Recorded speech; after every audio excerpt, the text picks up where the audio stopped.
Hello everybody, December48 here, and welcome back to another Star Wars video. Today we are going over a Clone Wars Legends novel, No Prisoners, by Karen Travis, which takes place in 22 BBY. Prologue. Inside Captain Gilad Pellaeon's cabin aboard the Republic assault ship Leveler in the Dantis sector. The prologue is narrated by Captain Pellaeon. He got a message from his girlfriend Helena, an intelligence agent. The Leveler is done with its improvements and ready to be taken out of the shipyard. Rex is going to join the Leveler with some other troops and Ahsoka, so she can learn more about the class of ship. Chapter 1. Armand Isard, the director of Republic Intelligence, discusses the internal issues of democracy on Jan Fathal, and says they may have to wait to be resolved until the Clone Wars are over because it is an important planet for the Republic. The chapter starts in Athar, the capital city of Jan Fathal, an Outer Rim planet. Helena is in Athar, and she has met her contact, Galdavar. At the meeting, there are two other armed men. They want Helena to find Marish Hath and her boyfriend Shil Kaval, who have been causing trouble. The group does not want this trouble to encourage the Separatists to land droids on the planet to help them. Helena's alias for this mission is Orla Talman, a recently released prisoner who is ready to get involved in starting a revolution. Ahsoka, Rex, and 6 new clones are approaching the Leveler. The new clones are a part of Torrent Company, led by Sergeant Korik. The rest of the squad is Ross, Boro, Jock, Hill, Vary, and Ince.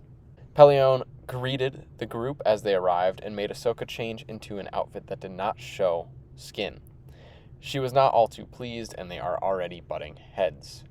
Helena got a job at the factory her targets work at. Marish and Shil found Helena within the first couple hours of her shift and introduced themselves, assuming she was an ally based on Helena's false identity's background, which works perfectly for Helena.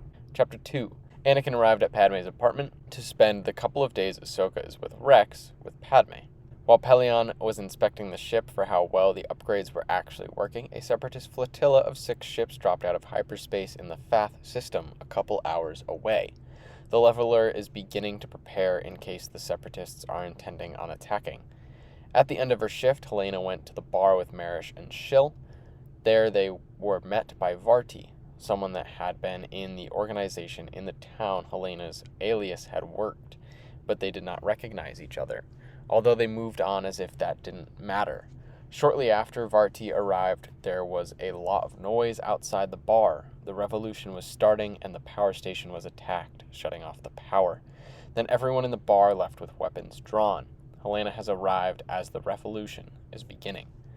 Chapter 3. During philosophy class, Padawan Bagar Nilit asked questions about attachment and why it is inherently wrong, especially since when the Jedi Order was established, this rule did not exist. I really like the blurbs that start every chapter. There are oftentimes a thought from a character not relevant to the story, but always discusses a topic that is relevant.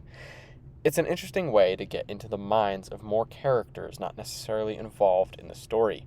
It's something Karen Travis does in a lot of the Star Wars books I've read by them, and it's a unique and interesting way to go about it. The chapter begins on a cargo vessel called Wookiee Gunner, which is in the Outer Rim. Master Jin Altis and his Padawan Callista Masana are bringing relief supplies to Yril. Also with them is Geeth, another with Force powers also dating Callista. Altis has so far chosen to not join the fighting, but help the galaxy through relief. Yril is on the outskirts of the Fath system, and Altis saw the Separatist ships head for Jan Fathal and knew they needed to go help the planet. Pellaeon contacted the fleet and let them know about the Separatist ships in the Fath system. The new group of clones asked Ahsoka a lot of questions about the Jedi's rules on attachment. 1 hour into the workers' revolution on Jan Fathal, the police are fighting back. Helena got a message from her contact on Coruscant telling her that Separatist ships are in the Fath system and headed for Jan Fathal. Chapter 4. When Helena was interviewing for the intelligence position, she was warned that unlike the military's policy of no man left behind, in intelligence the spy work is likely that the agent may have to be left behind. Rex called Anakin and updated him on Leveler's situation. Anakin has decided he is going to rendezvous with Leveler. He left Padmé's apartment and began his journey to the Outer Rim. Helena got knocked out in the fight. Shil, Marish, and Varti helped her but heard her comlink chirp. She had to reveal that she was a public spy because that was better than what they thought she was, a spy for the regent they were overthrowing with the help of the Separatists. They have taken her comlink after she was able to send a message to Control, and they plan on turning her over to the Separatist army after the battle is won. Altice wants the Levelers' help rescuing a Republic agent on Jan Fathal.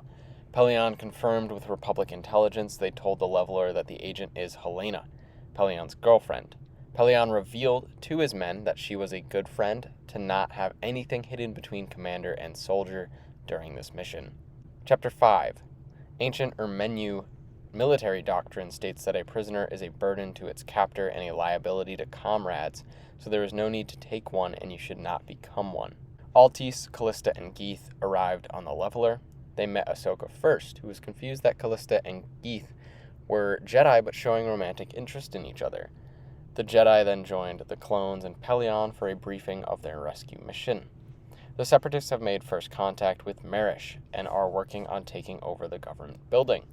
Helena is determined to leave the spy life if she makes it out of this alive. Rex and his clones, along with Altice, Callista, Geeth, and Ahsoka, boarded the shuttle that will take them down to Jan Fathal to rescue Helena. Chapter 6. The Trade Federation fleet has broken current Republic fleet codes and knows all communication coming in and out of the Leveler. The group has landed at an empty factory and sent up a recon drone to find out more about their surroundings and the building they are tracking Helena to through the Force. Rex came up with a plan and the group began implementing it. Ahsoka and Callista spoke briefly about the differences between those trained under Altice have with the Jedi Order. Although that discussion quickly turned to Ahsoka giving Callista advice about fighting the droid army, as a formation of droids is now 10 minutes away from Helena's position. Altice wanted to try to free Helena without killing the people holding her. Rex agreed, but went in guns blazing anyway. The safest way to rescue a hostage is by making sure the enemy can't shoot them. Shill survived the shot he took, but was badly wounded. They left him there to escape as the droid army was basically just outside the building. Chapter 7. Count Dooku told Asajj Ventress that one day the Jedi Council will abandon the idea of no attachments and have families to build powerful dynasties. The ends of the Jedi always justify their means. Dooku said he does the same, but he admits to it, which is more than the Council will ever do. Helena made it back to the shuttle, and she sent the rest of the clones back to the street to help Rex, Callista, Altice, and Ahsoka, who were pinned. She didn't want anyone to die to save her. Helena also overheard that it was Pellaeon's ship that had come to rescue her, and she was relieved, but embarrassed that he would risk his entire ship to save her. Veeri had died by a grenade. The rest of the clones and Jedi made it back to the shuttle, which lifted off and headed for the safety of Leveler. Helena thanked Rex for coming to save her and apologized for trading a life of one of his men for hers. Rex said it was all part of the job, that she knew all too well. Anakin has arrived in the Fath system and contacted Pellaeon, who informed him of the mission Rex and Ahsoka are finishing up. Pellaeon has also informed Anakin of Altice and his followers accompanying Ahsoka and the clones to the planet. Anakin went to escort the ship back to the Leveler when a Separatist warship broke formation and headed for the Leveler. Anakin was in contact with Korik, who was piloting the shuttle. He informed Anakin of Veeri's death. Chapter 8. The Leveler jumped to hyperspace as the Separatists want to take the ship in one piece.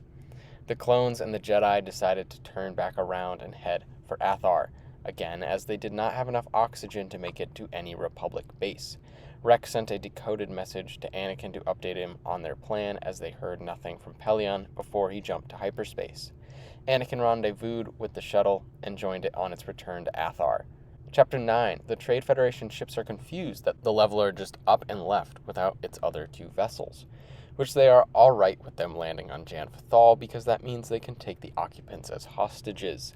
Pellaeon had attempted to trick the Separatists into thinking they left, but their hyperspace navigator is not working, so they actually left and are now stuck. Altus's ship, piloted by another one of his followers, Ash Jarvi, found the Leveler and offered to help with the manual navigation calculations. Anakin has met the clones and the Jedi aboard the shuttle after they landed in Athar. They have come up with a plan to steal a Separatist ship so they can evac the planet in a ship with a hyperdrive. Ash contacted Altus and told him that they have rendezvoused with the Leveler and are helping it return to Jan Fathal. Altis has picked up Ahsoka and told her to pretend to be unconscious to distract the Nemoidians around the ship they are trying to steal. Altis, Geeth, Ahsoka, Anakin, and Helena have successfully stolen the ship. They are now trying to pick up Callista and the clones who have provided them covering fire. The droid army is now targeting the group still on the ground. Chapter 10. The clones and Callista have made it on board the shuttle. Ince is the only one injured. With the help of the Jedi, the Leveler have made the jump successfully back to Janfathal space. They can see a Separatist shuttle being chased by multiple other Separatist ships and expect the Jedi clones and Helena are aboard that shuttle. The ship piloted by Anakin is approaching the Leveler. Chapter 11. Palpatine told Director Asajj that the fleet codes need to be changed more often than just monthly, even though he is the one who told General Grievous the Republic fleet codes. The shuttle has landed in Leveler, which took heavy fire, including light damage to its hyperdrive. The Separatists have lost one of 2 ships during the pursuit, blown up by the Leveler. The Separatists want the Leveler in good condition. Callista went to work on the concussion missiles that were not operational. In a way that no Orthodox Jedi could, Callista became one with the ship and fixed the concussion missiles targeting system and took out 7 of the 9 remaining Separatist ships in Janfathal space. The final 2 ships did not have enough firepower to take out the Leveler. The 2 Separatist ships began retreating, leaving the Leveler safe to make repairs to the hyperdrive in peace. Pellaeon went to the medbay to see Helena. There he was told his crew suffered 10 casualties during the space fight, 8 clones and 2 non-clones. He found Helena with Ince, Rex, and the other clones. They stood over Ince as he died. Helena felt guilty for trading 2 lives for her own. Rex put his helmet on so no one would start a conversation with him as he stormed out of the medbay. Rex helped Ahsoka rationalize some of the supposed truths she saw explode in front of her the past couple of days, especially the Jedi rules of attachment. Pellaeon and Helena spoke. She told him that she is going to leave Republic intelligence and go somewhere they will never find her, but he will always be able to find her. Pellaeon asked Helena to marry him, but she said not yet. She still needed to figure herself out after this last mission. She did not like that she had a suicide pill like all other agents, and instead of taking it, she got people killed. Chapter 12. Altis spoke with Anakin about attachment. Altis told Anakin that the Orthodox Jedi are not necessarily against attachment, but what attachment can lead to for people not ready for it. Obsession. Geeth, Callista, Ash, and other followers of Altis rendezvoused with their ship. Altis is waiting for the Leveler a bit longer. He still has someone he wants to talk to before leaving. While Pellaeon was working on other things, Helena wrote a note, left it for him, and left to vanish and survive on her own. The note included a way that he could find her. Chapter 13. Jedi Knight Sora Bulk believes the Jedi are tainted by the Republic and the Jedi should unite to bring down the Republic. Altis and his followers have arrived on Yarael to carry out their original mission of delivering relief. Altis's community is hundreds strong, not all Force sensitive. Helena has joined their community. Now, this was a rather short book, only the 13 chapters, but I enjoyed it. It was different from Karen Traviss, because normally she follows the same Omega Squad group of characters, but this time we go into a more movie-based group of characters with Anakin, Ahsoka, and Rex. And Pellaeon we hear here and there throughout, never too much mentioned in the movies, but I believe mentioned in The Mandalorian. I always enjoy Karen Traviss's ability to give the clones some individuality. Overall, really good book. Enjoyed this one. Fairly quick read because of how short it is, but also because of how enjoyable and easy to read the writing style is. Let me know your thoughts on No Prisoners down below in the comments. Thank you everybody so much for watching, and I hope you have a wonderful rest of your day.